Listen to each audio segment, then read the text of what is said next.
Hello, everyone, and thank you so much for joining us today for our webinar, The Overlooked Way to Amplify Your Giving Tuesday Results.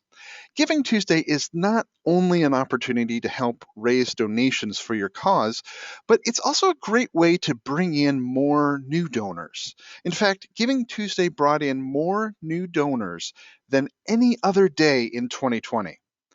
As you start planning this year's Giving Tuesday campaign, you may be missing out on one of the fundraising strategy or on the one fundraising strategy that most effectively reaches new donors. Our guests today will be exploring why nonprofits of all sizes will benefit from using volunteer ambassadors and how to use them to boost your Giving Tuesday results. Plus, we'll get an inside look at UWC-USA's successful Giving Tuesday peer-to-peer campaign. Now, before we get started, we welcome your participation in today's webinar and are here to answer your questions. So be sure to submit them into the questions box on the GoToWebinar control panel. We have fundraising experts standing by to answer questions both during the webinar and at the end when we will hold an open Q&A session with our guests. We hope you're inspired by today's presentation, and as a reminder, we will send the recording and slides to all our registrants afterwards.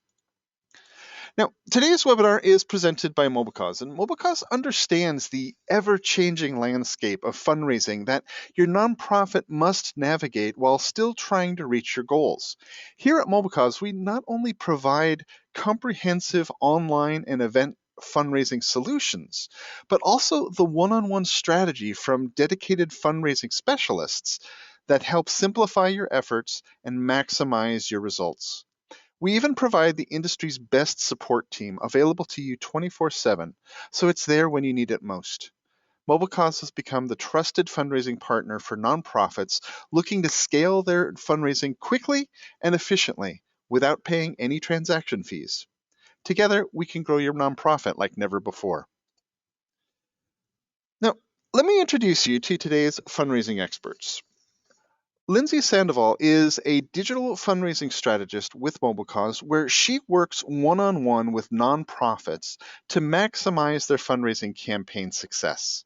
She creates and sets up campaigns, provides fundraising and donor engagement strategies, and creates supportive communication and promotional tools to help nonprofits reach and exceed their campaign goals. Reed Baumgarten is the Alumni Engagement Officer for the Armand Hammer United World College of the American West. After many years in the pharmaceutical industry, Reed left that industry to start a manufacturing company with family and friends. In turn, that led Reed to taking the helm of a local charity for children and their families battling cancer.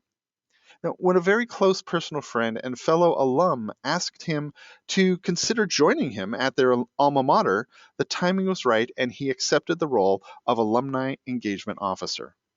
And I'm Scott Couchman, the training manager here at MobileCause.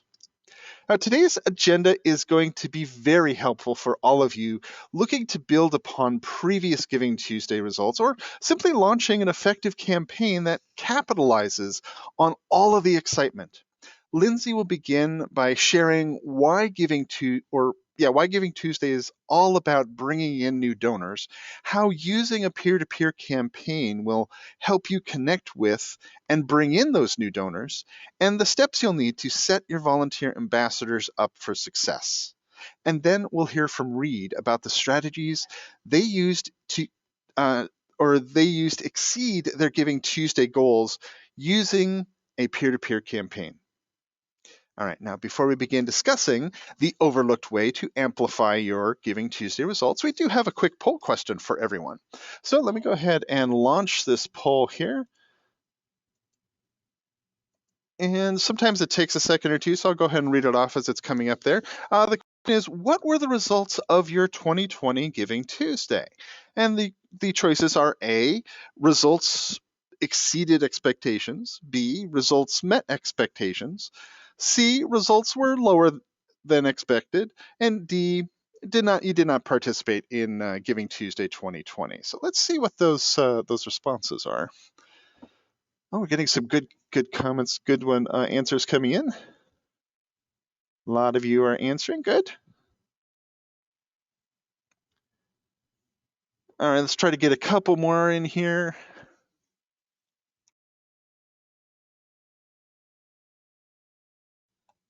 Okay, it looks like it's slowing down. So I'm going to go ahead and close that poll, and let's take a look at those results. So this is actually kind of interesting to see. It looks like what is it? 42% did not participate in Giving Tuesday. So that's an interesting one. But it is interesting to see how everyone felt about their 2020 Giving Tuesday. And now, as you look to plan your Giving Tuesday 2021, no matter what your confidence level is, today's webinar is going to bring you some actionable strategies and tools that you can use now or in the future. So, all right, let's go ahead and dive into it here. Oops, there we go. And let me turn this over to Lindsay. And join me in welcoming Lindsay Sandoval, MobileCause digital fundraising strategist, to kick off our discussion of why and how you can use volunteer fundraising ambassadors this Giving Tuesday. Over to you, Lindsay. Thanks, Scott, and hello, everyone. Thanks again for joining with us. As Scott mentioned, I'm going to be sharing a little bit today about why it's important to participate in Giving Tuesday and how you can really get the most out of your Giving Tuesday campaign, specifically with peer-to-peer fundraising to capture new donors and have a successful campaign. So let's go ahead and jump right in. Giving Tuesday is a global day of giving, and this year it falls on November 30th. There are many advantages to participating in Giving Tuesday. So there's an increased opportunity for visibility to promote your organization and your mission. It's also a great chance to reconnect and update your donors, especially after that summer lull of fun you may have with fundraising. It's a great chance to reintroduce your organization, the work that you're doing, and what you have planned for the rest of the year to reintroduce that back into your audience. Also, because of the heightened excitement around philanthropy on the day of giving, it's a great opportunity to take advantage of that. And it's also a great opportunity to bring in new donors and receive donations. Giving Tuesday is really all about connecting with and bringing in new donors. So focusing on that opportunity will help set you up for success versus solely focusing on raising a certain number of fundraising dollars. Now, there are some challenges to think about and keep in mind when you're approaching Giving Tuesday. Since Giving Tuesday is a global day of giving, thousands of nonprofits everywhere are participating, sharing their message and promoting their campaigns. And with that, there is an increased amount of competition that your organization may face as donors are receiving all different types of messages from different types of organizations. Additionally, for things like Facebook's matching campaign or like public matching campaigns, there's usually a limited amount of dollars that are matched, and with an increased number of organizations participating, it becomes less likely for you to qualify for something like that. So thinking about those reasons, it's important to set reasonable expectations for your campaign and not set your expectations too high. And it's especially important to focus on capturing new donors rather than dollars raised when thinking about Giving Tuesday. And like we mentioned, Giving Tuesday is all about new donors. Because Giving Tuesday is primarily driven by social media, donors often find organizations to give through from social media posts and from all of that sharing and by word of mouth, which is why there are so many new donors on Giving Tuesday giving on this day. As Scott mentioned earlier, Giving Tuesday was one of the highest days for new donors last year, and generally it brings about twice as many donors as December 31st, one of the other biggest giving days of the year. And new donors are often brought in through smaller gifts. So remember to offer lower gift amounts as you suggest amounts for Giving Tuesday, allowing an easier entry level for donors to come in. and really use Giving Tuesday to promote your cause, tap into that spirit of community, and offer new donors an easy way to make a difference.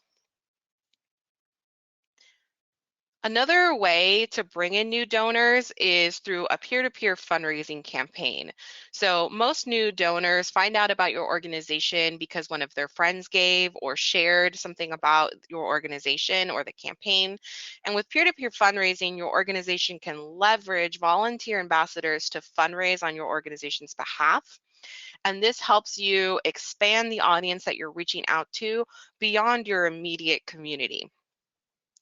Additionally, by running a peer-to-peer campaign on Giving Tuesday, you can capitalize on the urgency of a giving day, which can help encourage both donors to give in the moment, as well as volunteer fundraisers to push their pages out to help support the day of giving. Now, some things to keep in mind for Giving Tuesday. You should think of any gifts received on Giving Tuesday as bonus money.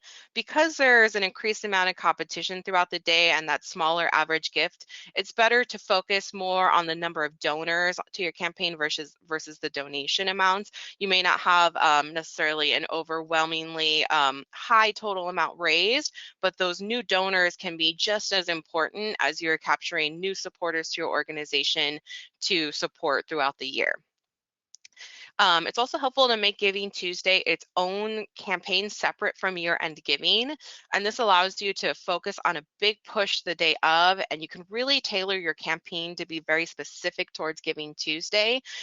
You can brand all your donation forms and your giving pages with Giving Tuesday specific logos, and also tailor those donation amounts if you want to, specific to that day of Giving Tuesday. And once Giving Tuesday ends, you can transition into your year-end campaign, perhaps use some of that momentum from your Giving Tuesday campaign to follow that into year-end. And when you do transition into year-end, you may consider updating your campaign pages then so that it's more specific to year-end. And as always, it's important to steward your Giving Tuesday donors, since many of your Giving Tuesday donors may be new donors. By thanking them and stewarding them, you can really ensure that they stay supporters of your organization in the following months. And now that we took a look as to why it's important and why you should participate in Giving Tuesday, I'm going to go through 7 steps to running a successful Giving Tuesday peer-to-peer campaign. And the first step when thinking about your peer-to-peer campaign is you'll want to think about your supporters and who you can recruit to become a volunteer fundraiser. You want to target donors who are already invested in your cause and who are passionate about the work that you do, so they will be more intrinsically motivated to help amplify your cause during the Giving Tuesday campaign. So with that in mind, you can segment those active and engaged donors as a group of people to reach out to become those volunteer fundraisers and ambassadors. And this group may include individuals who are already financially invested in your mission, or those who support and engage on social media actively. That also may include your major donors. And you may also want to look to see if you have any supporters with larger followings on social media. And additionally, don't forget individuals like staff and board members who would be willing to sign up for something like that too. Now, for your peer-to-peer campaign, you want to recruit early. Start at least 4 weeks before Giving Tuesday. This extra time allows you to reach out to your segmented supporter list, as well as gives them time to become familiar with the campaign and set up their own fundraising page. When you begin to recruit, send out personal invitations to that segmented list you created with your embedded sign-up form or even a text message keyword. And when recruiting your fundraisers, also be sure to share your goals and expectations for the campaign. Whether your goals are the amount raised, the number of new donors, number of donations, or any other type of goals you've set for the campaign, make sure that your supporters know what to expect and what they're reaching towards. You can also consider creating fun rewards or incentives, encouraging individuals to register early or by a certain time. So you're kind of creating that sense of urgency for them to sign up and get their pages started. And challenge volunteers to aim for an ambitious goal. One tactic here that's helpful is if you're able to relate a dollar goal to a specific impact metric that can really help push volunteer fundraisers to commit to a higher goal because they know what it's helping. For example, you may say something like, help us raise $500 each, and by raising $500, that helps provide 1,000 meals for individuals in the community. So if you're able to kind of tacked on any specific impact metric to a goal, that can really help encourage that volunteer fundraiser to feel more motivated and to reach towards a more ambitious fundraising goal. Another important step for a successful peer-to-peer campaign is to create an ambassador toolkit. And an ambassador toolkit is a kit of resources that your organization could compile to help your fundraisers share their pages successfully. It's important to remember that while individuals sign up may be dedicated to organization, they may not necessarily be professional fundraisers and they may have never even done anything like this. So by providing them with fundraising resources, you'll help set your ambassadors up for success as they go out there and start fundraising for your organization. Now, your toolkit should include things like a timeline with important dates, instructions for setting up personal or team donation pages. It should also include best ways that they can share their fundraising pages and goals, as well as ways that they can give and their donors can give, such as online, text to donate, or check. You can also include images, videos, or messaging templates to stay on brand. So if you have great videos that share your organization's mission or campaign, share that with them and they can easily copy and paste that, share with their own donors. Additionally, if you have social media templates that they can simply copy and paste and take that onto social media, or even graphics that they can share on social media with all of the details, the easier you make things for your fundraisers, the easier time they're going to have and the more likely they will be to share it out. So some ideas there, as well as including your toolkit any hashtags or links to your social media for easy sharing. You'll also want to make sure to share how their participation makes a difference for your cause, and keep the tone instructional within the toolkit, but also inspiring and grateful. We have a really cool resource, how to create a peer-to-peer fundraising toolkit. So be sure to check that out. There will be a link that you can access that toolkit there. Now, one of the great things about peer-to-peer fundraising and why these types of campaigns can be so successful is because you can use friendly competition and incentives to boost the campaign. For your peer-to-peer campaign, you can be sure you can use things like challenges and competitions and incentives to really motivate your peer-to-peer fundraisers. One idea is to have ambassadors participate in a recruiting competition. So, for example, instead of a supporter recruiting their friend to run a whole 10K with them, they can recruit them to support the organization's program instead as a donor or a fundraiser. Another idea is to hold team or individual challenges with prizes or perks for the winning teams. That could look like the first team to raise $500 wins a prize. But challenges don't always have to be who raises the most. You can also host different types of challenges, and you can also consider hosting many challenges, maybe one a week, so all of different types of people can participate and have the opportunity to win. So instead, you can consider something like whoever brings in the most new donors or the highest percentage increase from the week before. You can also also it's important to think about the prizes that your organization is offering, so those prizes and incentives. Your organization doesn't always have to spend a ton of money on these types of things, so think about if you have any type of swag like t-shirts or coffee tumblers, you can use those as incentives. I had one organization do a fundraising minimum, so all of the fundraisers who raised a minimum of 250 would receive a free coffee tumbler. And then those who raised the next level at 500 would receive a free sweatshirt. So another way to incentivize those fundraisers.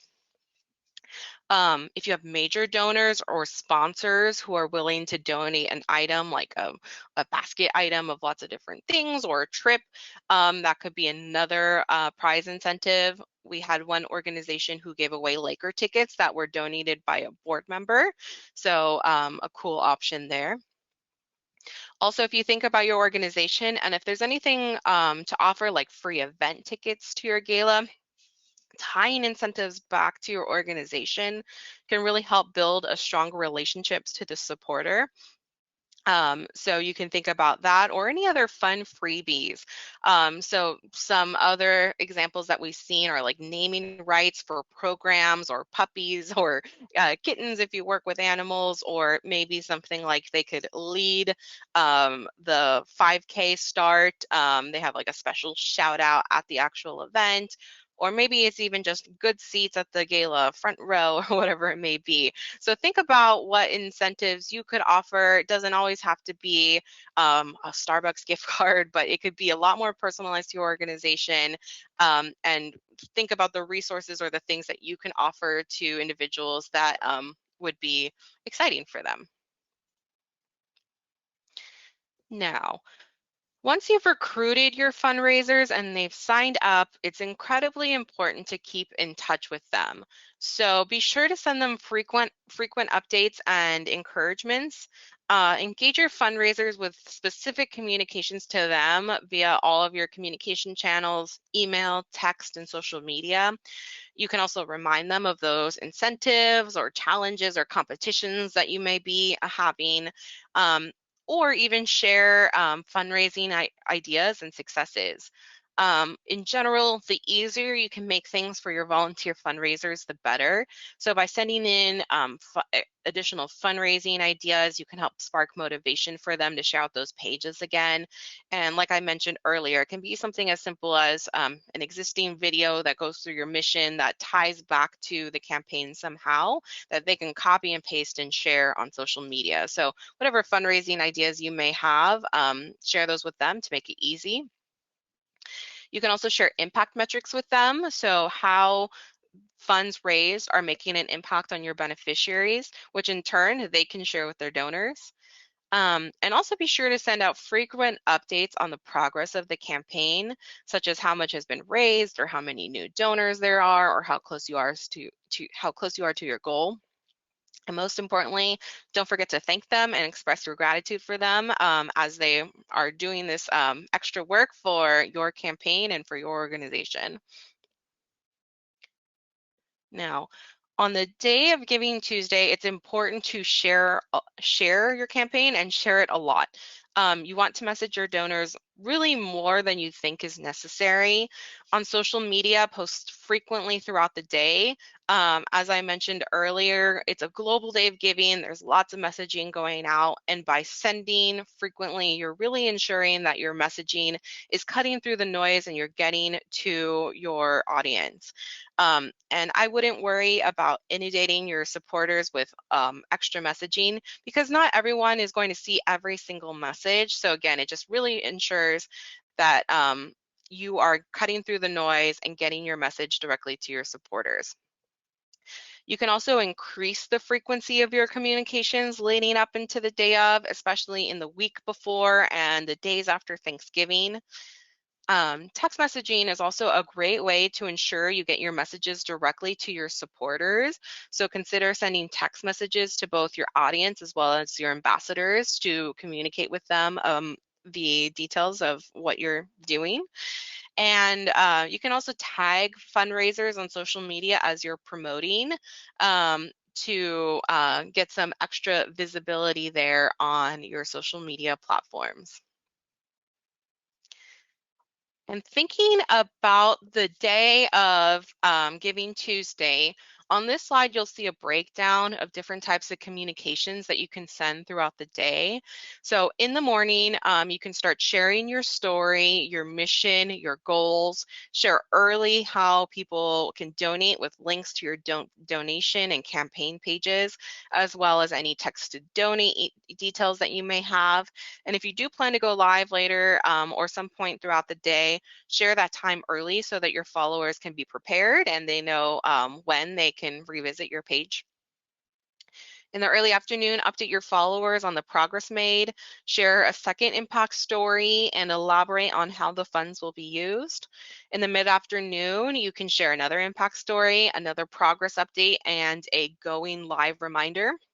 And in the evening, provide a fundraising update, any additional impact metrics, go live with your call to action. And while you are live, share your text to donate keyword, as well as remind individuals how they can support, whether that's clicking a link to donate, sharing out with their friends, signing up to volunteer, all the ways that they can help you participate. And then last but not least, don't forget to send a last final end of day reminder to capture any last support before the day ends. Lastly, after everything is done, you'll want to share gratitude and follow up with your volunteers and your donors. Following up with a meaningful thank you can really help build trust with your peer-to-peer ambassadors and build those strong, lasting relationships. So make sure that you send thank yous timely and that you're sending them within 24 to 48 hours of the campaign to both your fundraisers and your donors. Share and celebrate any of the results and successes that you had from your campaign. Any pictures that you may have of those who are being directly impacted by fundraising is also helpful to share. And where possible, you can show how the money is going to be used. So if you have plans for implementing funds, share those to let your donors and fundraisers know the good work that is possible because of their support.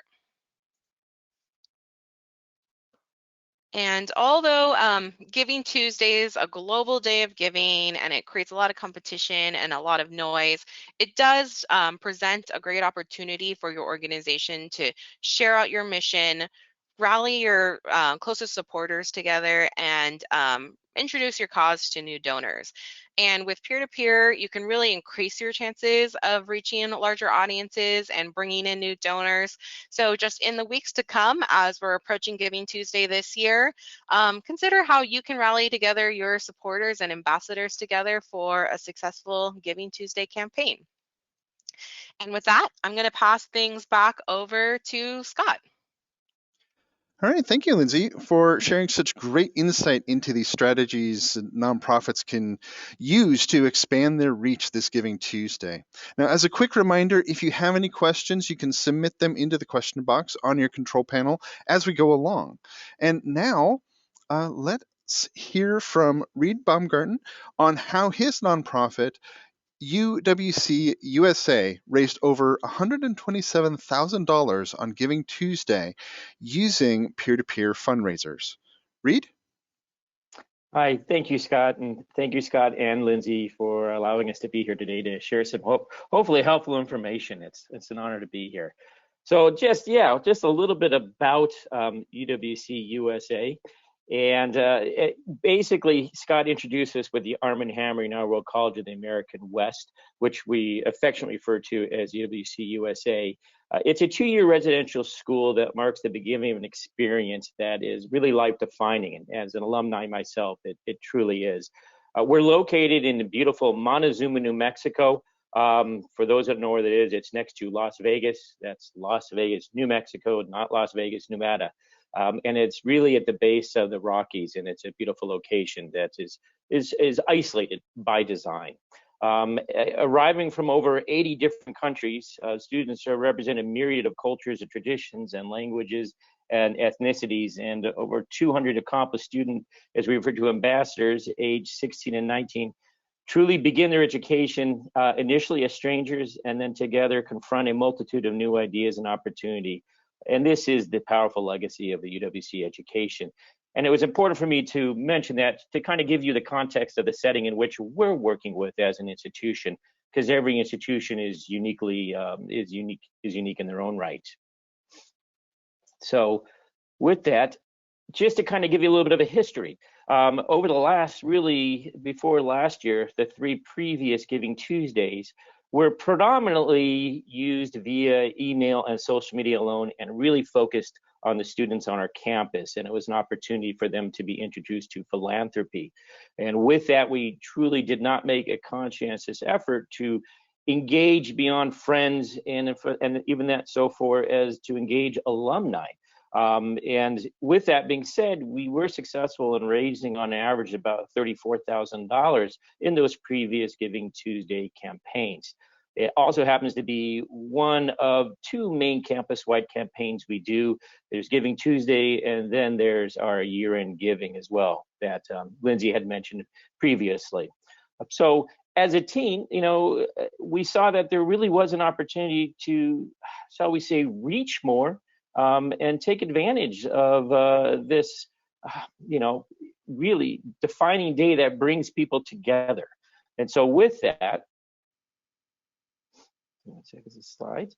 We decided to, come up with a concept for 2020. That was last year, where what we decided to do is we recognized our audience, the predominant audience really being alumni, and then friends and family, and then parents of students. The community that surrounds us is a poorer community, and oftentimes we love to take part in enriching them with the activities on campus and getting their involvement. But with that, we recognize that our alumni being our most important audience for this initial Giving Tuesday campaign with this new concept was that we wanted to pit the classes against each other with a peer-to-peer campaign. And so when we were looking for a platform, we really wanted it to be visual, and we wanted it to be a bit interactive in the sense that alumni can go back to it and check on it and see how they're doing, see who's donating within their class, and see how they're doing against the year before them or the year after. By nature, most of our students are very, very competitive and not shy, and so they love to boast back and forth. So what we decided to do was use our classes in the sense that we identified basically an opportunity to set a tiered structure of goals for each class. So we had set up ahead of time, so we wanted to make it as easy as possible for, which I'll get into, our class representatives who are our ambassadors, but to really free up their time so they could push information forward that we're creating.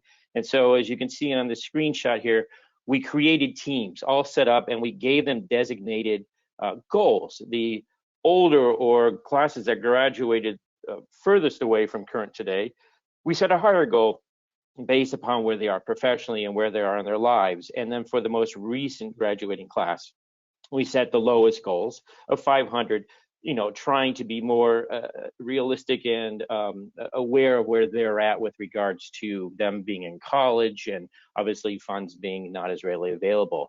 And then it became about participation, because it really was having as many of the classmates participate and building that excitement with that. Okay, and then we also introduced, included our faculty and staff, which turned out to be one of our most aggressive and more achieving groups that we've had with amongst the groups.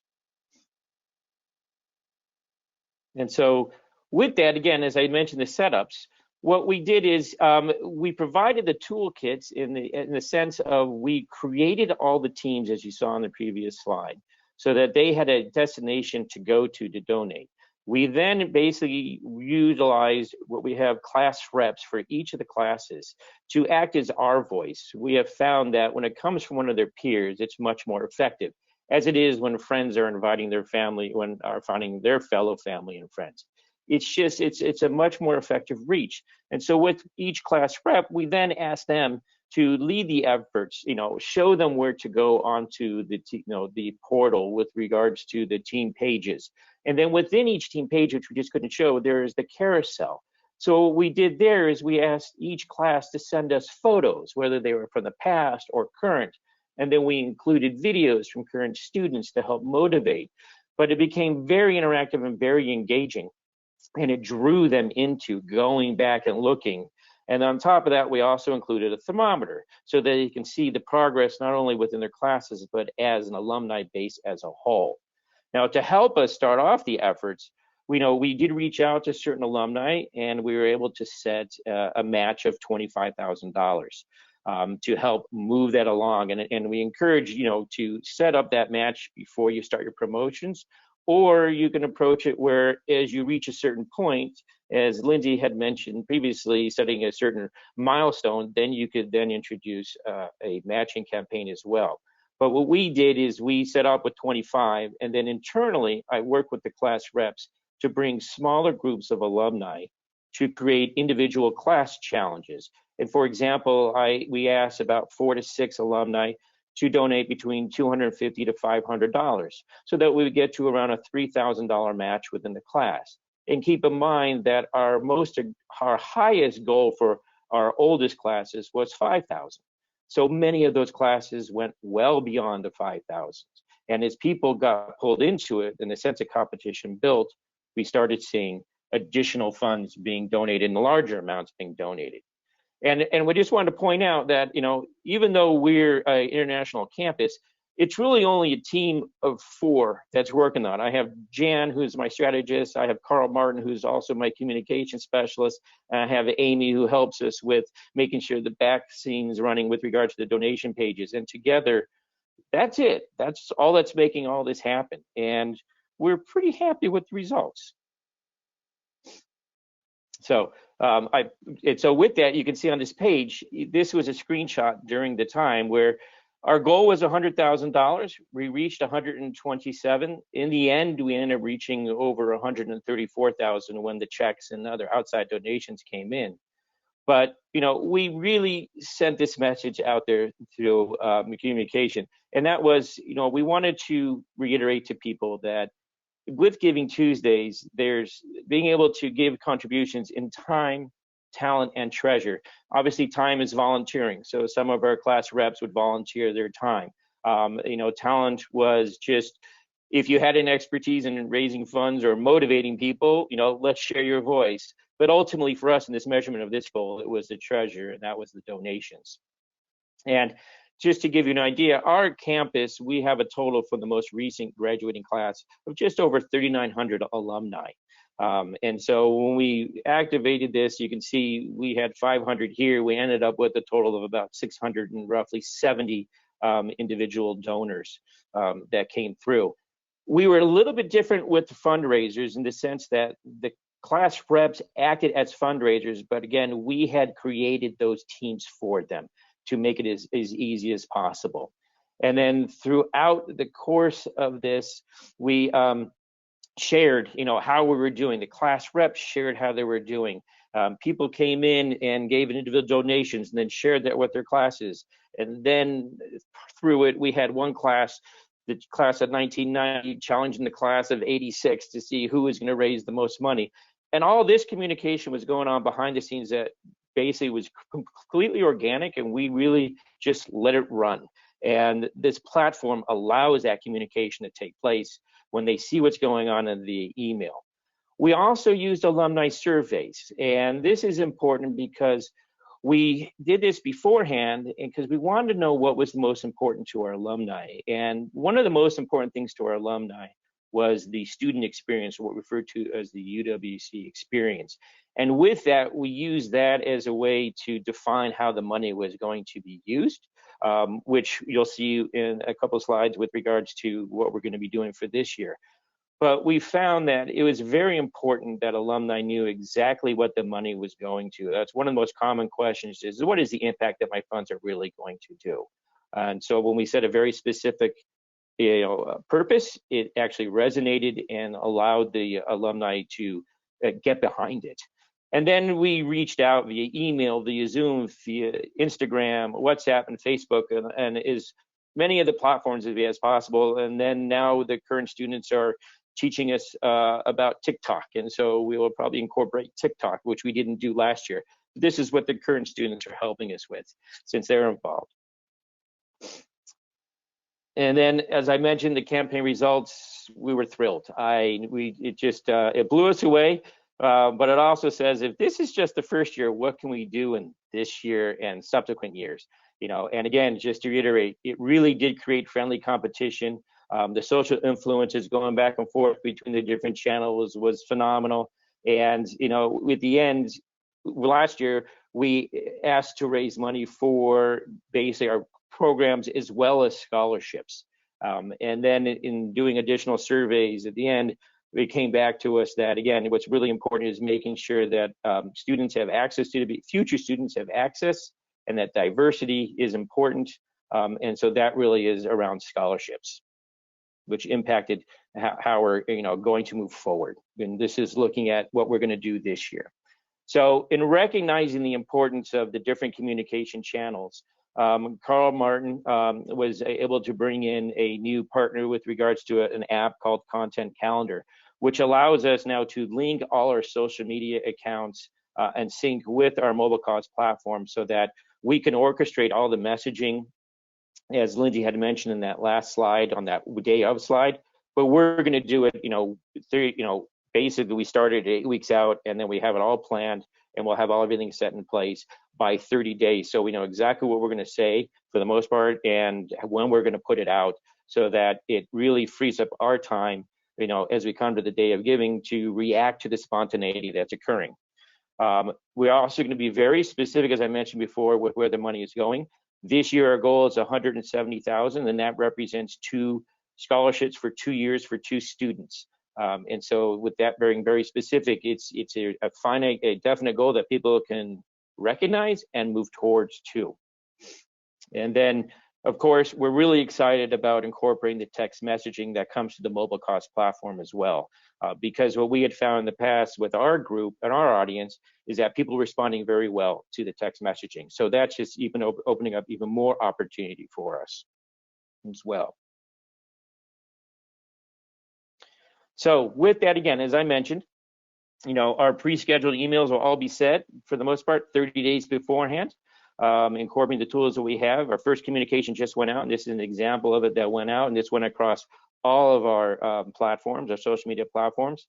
We'll do more announcements coming out. We have alumni news that are going to be coming out. We do once a month, but then we build into getting more frequent communications as we come to the day of, and then we have the messages in that final week, and then everything starts going out. We have preset plans in the morning, midday, and afternoon. And even after hearing Lindsay talk earlier, we'll probably incorporate a few more ideas. So thank you, Lindsay, for sharing some of those. But what we found is that the communication really is the key.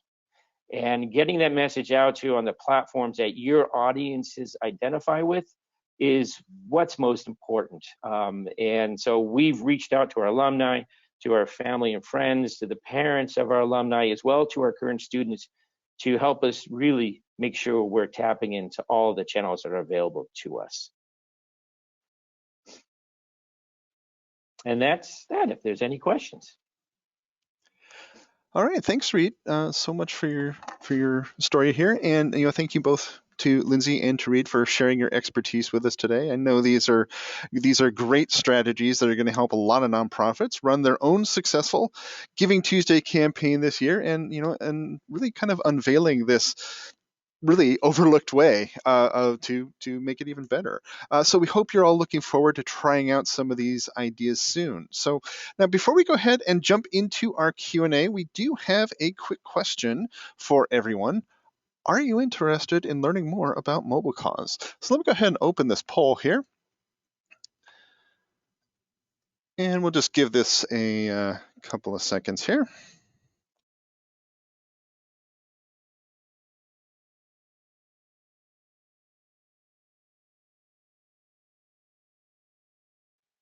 All right, getting some good responses here.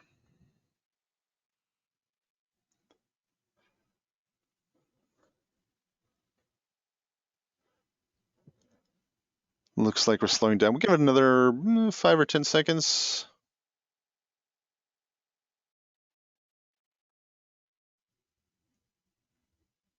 All right, I'm going to go ahead and close that poll here.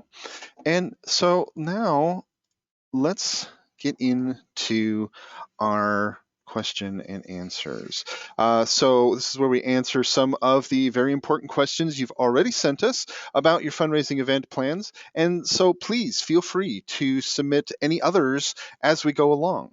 All right, so our first question is for Lindsay, and it comes from Ella. And the question is, oops. Went off of my screen here just a second. There we go. The question is, a lot of this peer-to-peer fundraising information seems to be for a longer term fundraising effort. In terms of one day of giving, Giving Tuesday, how might one use ambassadors during that day? Got it. And that's a great question, because peer-to-peer fundraising really is going to be the most successful when you start it a little bit early. So like I mentioned earlier, if you plan to do peer-to-peer fundraising, starting 4 weeks early ahead of Giving Tuesday will give you that time to recruit and give individuals the time to sign up, create their pages, and it does require a little bit of more longer term fundraising, as you mentioned, Ella, in preparing for that peer-to-peer effort. Now, if peer-to-peer isn't necessarily something you would like to do for Giving Tuesday, you can still utilize ambassadors for the actual day of, and maybe even the couple days before too. So if you don't necessarily want to have them sign up to become peer-to-peer fundraisers, you can still encourage those closest to your organization, so volunteers, major donors, staff board, whoever it may be, whoever you may identify, and reach out to them with still a specific communication and let them know that they can help on Giving Tuesday by sharing out. So still set those expectations, let them know, hey, we're doing this big effort on Giving Tuesday. To help support us more, you can share out these videos, you can share out these images, help share out our fundraising pages on the day of. And they don't necessarily have to create their peer-to-peer page where it tracks how much they raise, but at least by having them share out on the day of or the days that precede or follow Giving Tuesday, you are really utilizing them to help expand the reach of your audience still. So really getting more eyes on the campaign by encouraging them to share out to their followers. And let's say one person who agrees to be an ambassador has 500 followers on Facebook. That's potentially 500 new eyes who are seeing your campaign by this ambassador. So anyone you can recruit who would be willing to do something like that and willing to share out at least on the day of is still going to help boost the number of people who are seeing your campaign. All right, great. Okay, so next question is also for Lindsay. This one comes from Kristen. Is posting on social media hourly still recommended for Giving Tuesday? Yeah, good question. And short answer, yes. So Giving Tuesday is still going to have that increased competition, lots of people posting, lots of content going out from lots of different people and organizations. So the more you can post, the better. And hourly is kind of a good way to start thinking about it. We have seen that organizations posting at least 10 times on the day of on their social media platforms are usually the ones doing best. Individuals, we've seen that individuals usually, there's like a statistic that people are only seeing 1 in 5 of your social media posts. So if you're posting 10 times, they're potentially only seeing 2 out of those 10 posts. So the more you post, the better.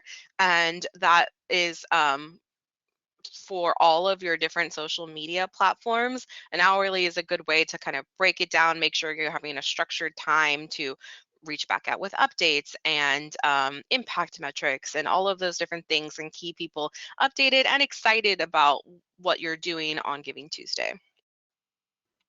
All right, great. All right, so this question is actually both for Reed and for Lindsay. So Reed, I guess we'll start with you on this one. So how much of Giving Tuesday 2020 do you feel was due to the increased philanthropic mood of donors with COVID and shutdowns?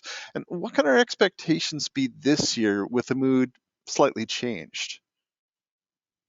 Well, that's an excellent question. I mean, we definitely found that our giving definitely went up across the board for both of our major campaigns for the year, and it kind of gave our audience an opportunity to participate. Is what we found was that people being stuck in place for a long time, they're disconnected, and this movement, whether it be Giving Tuesday as a whole, being it global, and they're hearing about it from other charities, and then you combine it in, and it motivates them to participate. And we weren't sure last year what it was, what the turnout was going to be. We set an ambitious goal with 100,000 going from really 34,000, and we were just amazed at just how much participation. And it was new donors, but it was also a lot of previous donors that were no longer engaged that got re-engaged. So for us, I would say that the atmosphere of the pandemic and Giving Tuesday, was an opportunity for people to begin to feel part of a larger community. Even if it was virtually, it still was, the generosity was definitely there. So we're hoping for more this year. Now that people are getting active and getting back in the swing of things. And so we definitely took another aggressive approach this year by setting an aggressive goal, which we truly feel that we're going to be able to reach. Okay, great. So with that one, just for time's sake, we're going to come to the conclusion of our Q&A. So before we leave, if you're interested in discovering how MobileCause can help maximize your fundraising efforts, please fill out our post-webinar survey or request a demo to see MobileCause in action. Thank you again for attending today, and best of luck in planning and running your Giving Tuesday campaign. Goodbye for now, and we'll see you again next month's live webinar, where we'll be discussing storytelling for year-end giving. Thanks, everyone.